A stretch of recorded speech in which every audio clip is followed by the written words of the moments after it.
Hello everyone, my name is Nimy and today we're taking a deep dive into Brant. As the captain of Rinasita's Troop of the Fools, Brant brings a unique mix of support, healing, shielding and damage to your team. Brant, much like Rocha, the other member of the troop, comes with a few conditions you need to meet in order to play him properly. But don't worry, these conditions aren't that difficult to reach. In this video, I'll go over his abilities, weapons, echo sets, team compositions, and rotations to help you make the most of his versatile kit. So with that in mind, let's break down his kit and see exactly how he works. Brant is a 5-star sword fusion character who heals, shields, and deals a decent chunk of basic attack damage.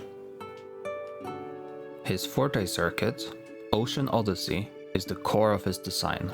Theatrical Moment is a passive that gives Brant additional 12 flat attack per 1% ER over 150. This maxes out at 250. His forte bar is called Bravo and has a max of 100 stacks. Brant acquires Bravo when his normal attacks, intro, or skill hits a target. When Brant reaches 100 Bravo, his skill gets replaced with Returned from Ashes. Returned from Ashes is the highest damaging ability that Brant has. Additionally, it generates a personal shield for each of the characters on your team. This ability can be interrupted, resulting in Brant losing his stacks and not doing damage or shielding. In order to prevent this, always swap to another character immediately after activating Returned from Ashes. Additionally, when Bravo reaches 25, 50, 75 and 100, indicated by these marks on his forte bar, he heals his entire team. His Resonance Liberation, To the Horizon, is a heavy hitting attack that enhances Brant's forte circuit. After activating his Liberation, Brant enters a flame. A flame lasts for 12 seconds or until Brant uses Returned from Ashes. While in a flame, Brant doubles the Bravo gained from his normal attacks and skill, and his passive Theatrical Moment gets replaced by My Moment, increasing the attack he gains from each 1% ER from 12 to 20. His Resonance skill, Anchors Away, is Brant's primary way of switching between air and ground combat. If Brant is on the ground, Brant launches himself into the air with a cooldown of 4 seconds. If Brant is in the air, his Resonance skill has no cooldown but costs stamina and acts as a plunge, bringing him down to the ground. For his normal attacks, while Brant is on the ground, Brant performs up to 4 attacks. His heavy attack while on the ground consumes stamina and deals damage. If you hold normal attack after basic attack 2 and 4, or if you press normal attack after his mid-air attack 4, Brant performs Rhapsodic Riff instead. While Brant is in the air, he gains a completely new moveset. This moveset can easiest be explained via a combo chart. Now, it's important to know that his intro does damage and will start him directly in stage 2 of his mid-air attacks. After his first and second mid-air attack, Brant can perform charge attacks without cancelling or interrupting his combo. In order to transition between his mid-air stages, Brant performs a flip. Performing a flip also recharges Brant's dodge if used. Last but not least, Brant's outro amplifies the next character's fusion damage by 20% and their skill damage by 25%. Now, for everyone planning to go all in on Brant, let's take a look at his resonance chain. His S1 makes it so when he's casting his forte enhanced skill, he temporarily causes nearby targets to stagnate. This is similar to Carlotta's skill. This stagnation is removed when Brant is switched off. Additionally, his intro and after each flip during his mid-air combo, Brant's damage is increased by 20% for 5 seconds, stacking up to 3 times. His S2 increases Brant's crit rate when doing mid-air attacks and doing his enhanced skill. Additionally, it makes Brant's Outro do more damage, equal to 880% of his attack. His S3 increases the damage of his enhanced skill by 42%. His S4 increases the shield gained from his enhanced skill by 20% and makes his ult restore HP to all resonators scaling with ER. His S5 gives Brant a 15% basic attack bonus for 10 seconds when dealing basic attack damage, and his S6 increases the damage of his mid-air attacks and enhanced skill by 30%. As you can see from going over his kit, he has the potential to do everything: heal, shield, amplify fusion and skill damage, and do damage. Instead of making him a jack of all trades, master of none, Kuro decided to divide his kit into different investment levels. A single copy of Brant without his signature weapon is a really good support, probably equal to Sanwa or Rocha, while getting his signature and multiple copies will increase his damage massively, possibly enabling him to be a proper sub DPS or maybe a main DPS, depending on how much you want to invest into him. Looking at his damage distribution, we can see that he does majorly basic attack damage, with Liberation coming second. The 4 sets that you could go on Brant is Rejuvenating, Moonlit, Tidebreaking, or Molten.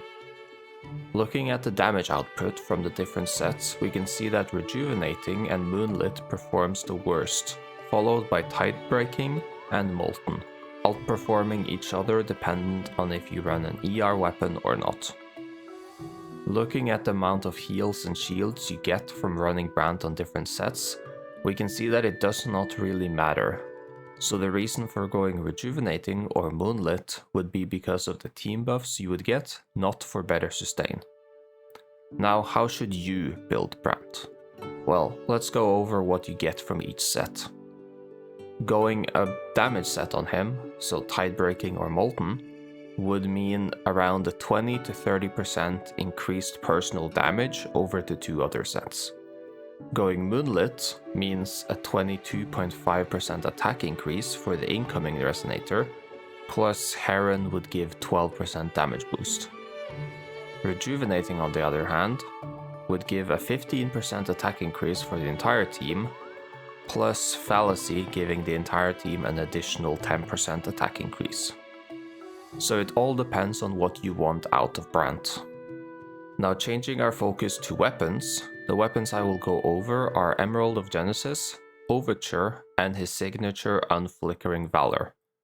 You could possibly go Red Spring on him because of his basic attack bonus and crit, but you can't access the second part of the passive.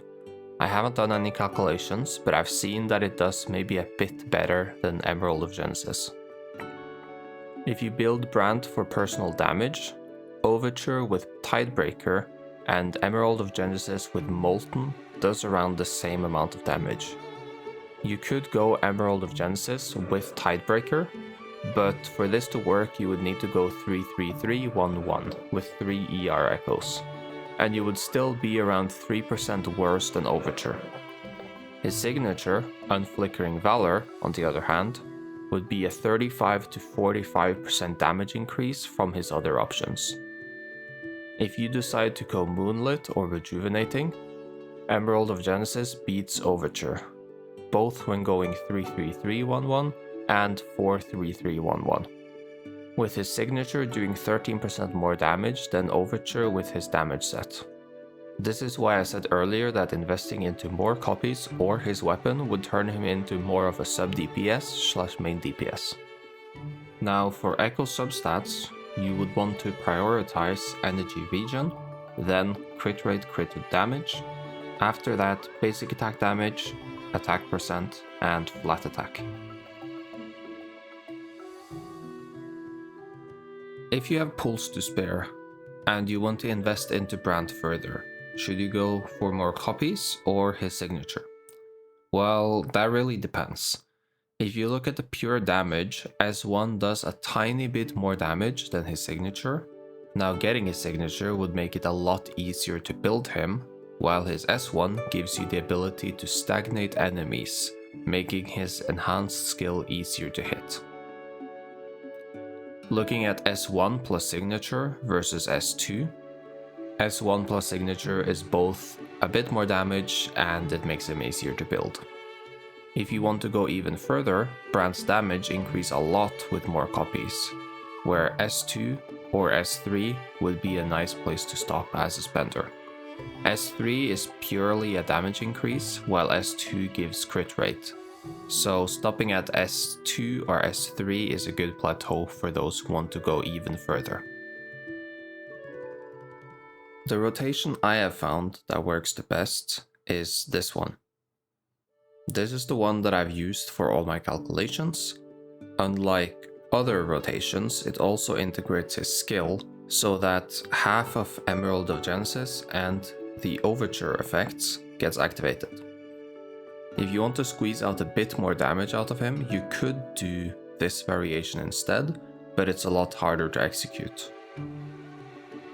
Brant has not been out for long, so he will definitely get some more refined and optimized rotations after we can play around with him for a while.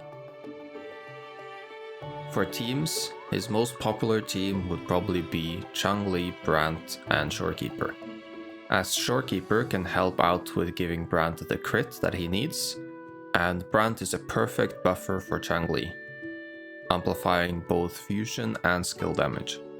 If you don't have Changli, you could also go with Shisha, either with Shisha as main DPS, or Shisha as the sub DPS, buffing Brant with her S6 and the outro buff of Static Mist. Now you could also put Encore here and run Encore, Brant, Shorekeeper. Some other interesting teams could be a triple sub DPS team with Changli, Brant, Sanhua, where Sanhua gives outro to Brant, Brant gives outro to Changli, and Changli gives outro to Sanhua. Or you could go for a main DPS Brant team where you go Brant, Sanhua, Shorekeeper. In my opinion, Brant is a very versatile unit with decent damage, healing, and shielding. You should try his trial before picking him up, as his combat is very unusual. Overall though, he is definitely strong. He's an all-rounder with a quick on-field time, good quick swap potential, and a perfect match for Changli. You'll need at least his signature, or maybe multiple copies if you want to build around Brant as the main damage dealer, but I think he's really fun to play, and if you like his design, I think you should go pick him up. Let the flames rise!